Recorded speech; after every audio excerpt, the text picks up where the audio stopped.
Hey everybody, Andy with Adventure Lab here. I'm trying to help you guys pack for the Great Divide mountain bike ride. I made a video last July when I came off the bike ride of all the gear, why I packed what I did, and I forgot a few items when I filmed that video. So I'm making a little intro right now to kind of cover those items and a few things that I forgot to mention in that video. Then I'm gonna weave this video into that. So bear with me here. I'm gonna cover a few things and then we're gonna hop into the other video. So I wanted to first of all call out that I was not racing this bike ride. I was trying to get it done in 30 days. I ended up doing 23 days of riding, 26 days on the route. I had 3 lay days due to weather. And then I couldn't finish the route because of COVID. I stopped. I respected the New Mexico stay-at-home order, and then also couldn't go into Canada. So I rode from the Montana border down to the Colorado-New Mexico border. Let's jump into a few things about how I did the ride. I always live by a thing that says pack your fears, and if you're out there in the middle of nowhere and something happens, you get a couple of fears. So I packed a lot of different things. Maybe some others wouldn't pack, but I decided to bring along with me. And also a few things that I'm not gonna show you because I don't have them here, but I mailed them home along the route was a stove with propane and a cook kit because I wasn't cooking along the route. I would just eat cold soaked meals or bars, and then I would eat when I got into towns and stuff. So that's a couple people had asked me about those items. So let's jump into some of the items that I forgot to mention in the other video you're about to see. Helmet. The reason I brought a helmet is if you fall in the middle of nowhere. Some people are like, why are you wearing a helmet? You're not near cars. You actually are near cars on a bit of the route. And if you fall in the middle of the nowhere and something happens to you, you wanna make sure you're safe. That way you're not knocked out on the side of the road somewhere. These sunglasses were great. They look kind of ridiculous, but they're the biker shades, and they kept bugs and such out of my eyes. Bugs, dust, all that kind of stuff. So great call for those sunglasses. A biking jersey I wore for a beginning of the ride, and I ended up switching this out. I mailed this home in Jackson Hole to kind of a hiking Capilene t-shirt, which was kind of nice. A lot more comfortable and breathe well, and you can just wash it really easy and wear it when you're in town and you're not wearing spandex. So, and it also holds up a little better on the trail if things are catching on your clothing as you ride through some of the single track. I mentioned I had another pair of socks, but this is just one pair of socks that I picked up at in Lander, Wyoming. So these guys were great, but got some just regular socks, easy to hand wash. I would wear these when I was off the bike. Just they're really lightweight, just little kind of everyday hand wash shorts. This is kind of nice thing to have if you're in town. Forgot to mention this was one of my layers. It's the Patagonia Nano Puff Air, and this worked really well on cold mornings or at night. There was a few nights in Montana where it got really chilly, and I wanted to have something like this inside my 20-degree sleeping bag, so that was great as well. And pair of flip-flops. I know it seems kind of funny, but they're really nice when you get out of your bike shoes, kind of cruising around, like I said, in town or in camp. And then I had a miniature Leatherman, and this came in huge because my hands were so beat up from the vibration on some of the washboard that I would use this to tighten my straps. And of course it has a little knife. So very basic, just a knife and some pliers. So that came in handy, that was huge. And this was my bike hat. It's just a little hiking hat, nothing special, but I would wear that underneath. You could flip it down if you're riding into the sun, or flip it up and kind of help keep the sweat coming down into your face. So that was great as well. Also on the bike here, I forgot to mention that which pedals I was running. I was running the, I think these are the Candy 3s, sorry. Crank Brothers, they were great. You could beat them up and they could take it. And I also had up on the handlebars, you could see in the other video, I had my quad lock on there, and the quad lock is actually, it's a phone holder, and I would have my phone right up on my handlebars, and it was great because taking photos, I'm big into photos. I was also thinking about some things that I kind of wish that I had packed, but I was trying to cut weight. I brought other weight for some things, and I decided to cut out. I saw some people out there with a drone.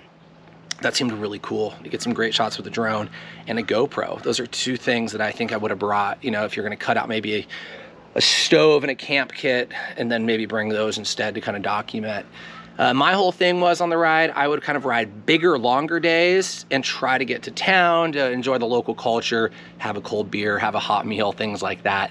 But inevitably, you're camping about, I would say, a little more than a third of the time, and then you have a few times at some friends' houses along the way, and then you're maybe staying at some hotels.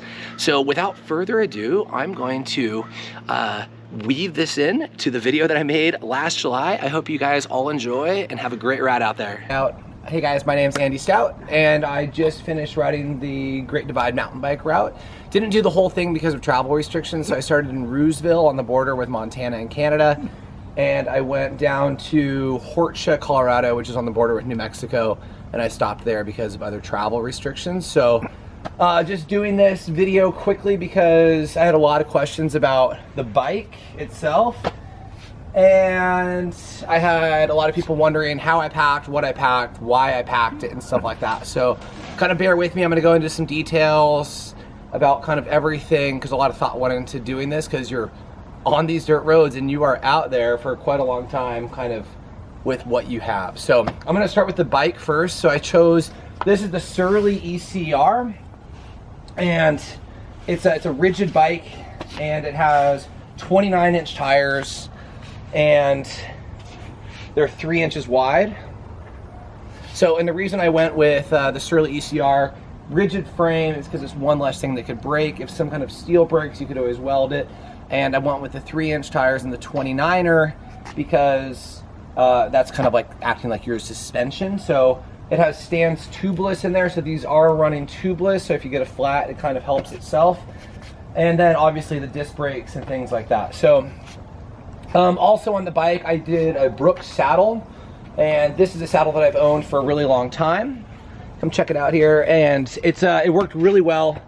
People swear by these things. I love them. It's a third bike tour on the Brooks saddle. And then on the handlebars, I kind of wish I did aero bars. They kind of come off the front, but I ended up with these kind of grips. I bought these in Helena, Montana. I switched these out, and these are because I was just trying to have more different positions on the handlebars as you bike along, because after a while you're really getting a lot of wear and tear on those. So also ran with bike gloves, so that was another kind of protection. Up here on the handlebars and in the cockpit, you can come check this out. I had things like a little speaker, sunblock, a stronger kind of sunblock for my face. This is kind of like a covering for your kind of whole face, nose, neck, for any kind of cold mornings, or if it's really windy, or any kind of wind chatter over your ears, which was really nice. And for my sunglasses, cleaning them, chapstick, and then some water purification tablets, which I have more of in there as well. And then here is a little feed bag that Revelate makes. This is literally coming off of my bike right after the trip. So there's my bike gloves, of course, Pop-Tarts, and then a really nice light. This is a Patagonia Houdini jacket, so just nice for the cold mornings, any kind of wind or anything like that. So also, this is really important. I have this is a Garmin Mini InReach, and this allowed me to text my friends and family and let me know, or I could let them know kind of where I am, what I'm doing, exact location, everything like that. I also carried a little tripod right here. And that was for my phone and camera for taking photos, and then a little phone holder. And last but not least, in here there's some insect repellent. I can't get it out, but it's in there. So DEET insect repellent for Montana. The mosquitoes were terrible. It's the Montana state bird. This holds the camera that I'm actually filming on now. I had a little point and shoot camera. And then this is the Garmin 1030 Touring, and I went with this device because of the battery life. So I could load all the Great Divide mountain bike routes on there and have that going. So this guy, and for redundancy, I also bought all of the maps, the Great Divide mountain bike maps, which is really good with all the information about the services along the route. So there's 6 of them from the border of Canada down to New Mexico. Also, up front here, this was for, you can come check this out right here. I called this my man purse, but it had my toiletries. Literally toiletries for a month was just a retainer, toothpaste, toothbrush, and dental floss. And then this is Dr. Bronner's all-purpose soap. Worked great for washing myself and also my clothes. So, and it's all natural, so you could use that in the stream and stuff. This is the headlamp I used. That's the Night Rider 750. It's really bright. I had to use it a few times. It kind of pops right on front if you're coming into town really late or anything like that. So that was really important to have that guy. Headlamp for setting up camp at night, and I had a few really late nights. I came in up in northern Montana.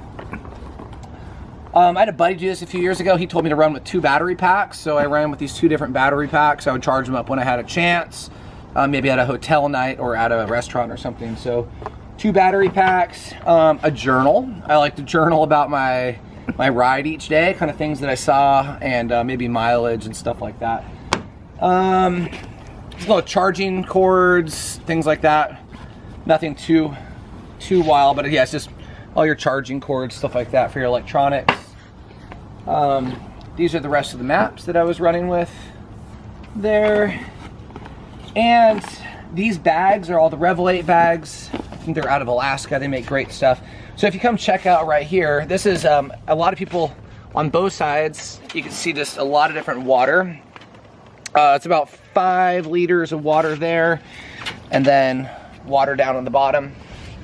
And the reason I went with so much water is I didn't want to deal with, I didn't mind the extra weight. So as I cut weight other places, and I didn't feel like stopping in the middle of the day and pumping my own water, or I did bring a pump, which I'll show you here in a second. But just rolling with this much water allowed me to always know that I had enough water. If I showed up to camp late, I had enough water for the evening or whatnot. So there's a lot of different strategies for this, but that's what I did here with this guy. So this big white bag up front, this guy, here, back up a little bit there. This is literally my whole sleeping kit. So a rain fly, this is the MSR Hubba Hubba NX2, and you also have, this is a sleeping pad made by Big Agnes, and here is the rest of the tent. So this tent is a 2-man tent, super waterproof, and it's great. And I went with a 2-man tent. I know it's a little extra weight instead of a bivy sack or a tarp, but for me, I already owned it and it just made sense to bring it. And a few nights when it was raining, I was really happy to have the extra room. You could put all your gear into the tent and everything. So I had a little Sea to Summit blow-up pillow, some tent stakes, and then this is a Big Agnes 20-degree Mystic sleeping bag. So, and then the tent stakes. And this is the Revel 8 bag that's waterproof. It's great. So all that fit in there. That was great. Okay, let's look right here. What's going on inside this? Let's see. So you have this like different hand cream for really dry skin because it gets dry out there. Wet wipes. You never know when you're going to need them. TP. This is the map that I was using when I actually ended the ride. So I was on map number 5. I was getting close, but I found out the border was closed. So. Face mask, and this stuff is going to always come in handy. This is for your undercarriage, and it kind of helps prevent saddle sores and stuff like that. So it helps for recovery, usually the first 5, 6, 7 days on the bike, because your body's kind of like, what are you doing to me? This helps with the friction in the undercarriage area under your chamois and your bike shorts. So highly recommend that. And then some more hand sanitizer. Looking at the other side, let me pull out some stuff here. So, this is food that I had on the last day. So there's some peanuts left over. Cheese sticks worked great. Protein, they don't go bad. This is something that I learned on my cross-country bike ride. It's an air horn, animal deterrent. So if a dog or something's running at you, you could blow this air horn and it'd scare the animal. And I actually had bear spray as well, and I would keep the bear spray right in this top piece right here in my feed bag, which I gave it to a northbound biker to take back because I didn't need it when I got further south. That is Scratch Labs. It's kind of an electrolyte you can mix with water. So on a really long day, you can mix it with some of your water. Kind of helps you replenish. This is kind of like my first aid kit. You want to come right here, I could show you some things. I carried a space blanket, KT tape, some immunity stuff, and then this was just like waterproof matches, tweezers, and a couple different first aid items that I wanted to have along. A lighter in case needed, more water tabs for water purification, some ibuprofen for my Achilles because my Achilles get inflamed, and that was a patch kit for my sleeping pad. So let's see, here we go. This is great. I didn't bring any flashing lights on this because you're not on the road that much, but you are on a few roads, so I'd put that on my bike during traffic. And then just more food. These are great, just tuna packets. And this is a little camp towel. I actually didn't use it this much on this trip, but it's just a little, you know, one of those microfiber towels. So I think MSR makes it. Don't really need it. I was using a head cloth and stuff for that instead. So, and then down here, so this was grease rag. Every day I would clean my chain, bike lock. And so I talked to this guy, Jesse. He's headed north. He's out on the trail right now, actually. He told me to buy one of these. He had a guy almost steal his bike in Grants, New Mexico. So, I don't know. It could happen anywhere. It could happen anytime. It's pretty light. It was just a $5 one from Walmart. I bought it on the route. And it's kind of nice. Peace of mind. And then this is an assortment of bike stuff. So you want to check out right here. Carried a couple extra CO2s, tire levers. This is a patch kit for tubeless. And then for tubes, I actually had a few extra tubes. You know, a little bit of tri-flow, and that was good for kind of any moving parts on the bike. And a sewing kit. This could be for your sidewall of your tire if you slash the sidewall. Didn't happen to me. This guy is Loctite for any screws that come loose. And then just a couple more patch kits and things along the line. And then that's for your CO2. So, kind of... why do you need the CO2?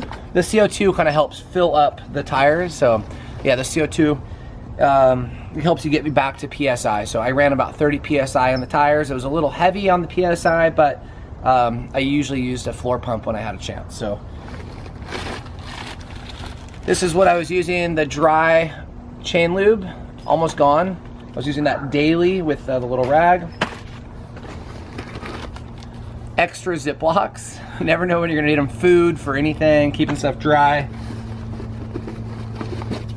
This I used when I crossed the Great Basin. I went from Atlantic City to Rawlins in one day. It's about 135 miles. I wanted to have extra water on me, so this is a 3-liter sack that I was able to actually strap onto my handlebars and use. So that was really good to have along on top of the other water I had. So I had about 9 liters that day. This is an MSR hand pump that if I needed to use, I could have. Very cool. I used it once. Used it up in Montana. And then other little things that I would always recommend. These are some little Revelate straps that are amazing. Gorilla tape. And extra zip ties and straps. And I'm going to give you a perfect example of why you want to bring extra stuff like this. If you come right here and check this out on the handlebars, these straps would always come loose, so I would back up a little bit there. And you would strap this, and then also this bag was coming loose, so I would strap that to the top there, and using extra tape and zip ties to make sure everything kind of stayed tight up there on the cockpit. Another thing on the cockpit, I kind of made this. It's a food bag, you know, just like Larabars, and just one more spot to have food and nutrition you could just grab as you're biking along right there. Okay, so the very end here, this is another Revelate bag. This thing worked great. It's a dry sack.